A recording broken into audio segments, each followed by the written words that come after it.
Magandang umaga po sa ating lahat. Narito ang latest weather update ngayong araw ng Tuesday, August 20, 2024. Unahin po muna natin ang ating latest satellite image. So, sa kasalukuyan po ay may binabantayan tayong low pressure area na pumasok po ng ating Philippine Area of Responsibility kagabi ng alas 8. Although kung makikita po natin may kalayuan po ito sa ating bansa. As of 3 a.m. huli itong namataan sa layong 1,030 kilometers east-northeast ng extreme northern Luzon. At kung makikita po natin sa satellite image, hindi po kagandahan yung mga kaulapan na dala nitong low pressure area. So mababa po yung tsansa na ito ay magiging isang ganap na bagyo. At may kalayuan po ito sa ating bansa, so wala po tayong inaasahan na direktang epekto sa anumang bahagi po ng ating kapuluan. Meanwhile, ang nakaka-apekto, umiira pa rin sa ibang bahagi po ng ating bansa, itong southwest monsoon o hanging habagat na nakaka-apekto dito sa may hilagang Luzon, particularly dyan sa may extreme northern Luzon area. Although kung makikita po natin dito sa satellite image, may namamataan po tayong mga kaulapan, pero most likely hindi po tatagal itong mga kaulapan na ito. So most likely pagdating po ng tanghali, magiging maaliwalas po yung panahon.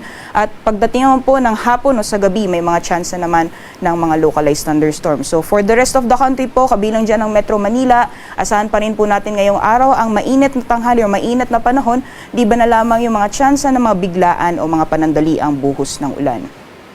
At sa mga susunod na araw, at the very least for the next 2 to 3 days, itong binabantayan po natin na low pressure area, hindi po natin inaasahan na makaka-apekto sa anumang bahagi ng ating bansa. At asahan po natin naman hanggang sa darating na weekend ay magpapatuloy yung mainit na panahon sa malaking bahagi po ng ating kapuluan. Liban na lamang po yung mga tsansa ng mga localized thunderstorms na mas madalas nararanasan sa hapon o sa gabi.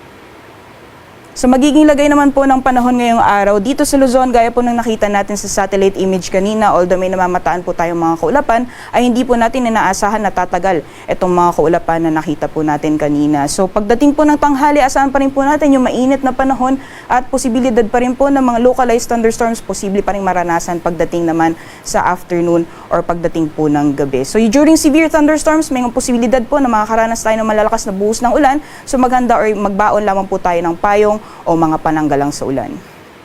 Sa agwat naman po ng temperatura sa mga piling syudad dito sa Luzon, for Lawag po ay maglalaro mula 25 hanggang 32 degrees Celsius. Para naman sa Baguio ay nasa 18 to 25 degrees. For Metro Manila, ang agwat ng temperatura ay maglalaro mula 25 hanggang 33 degrees Celsius.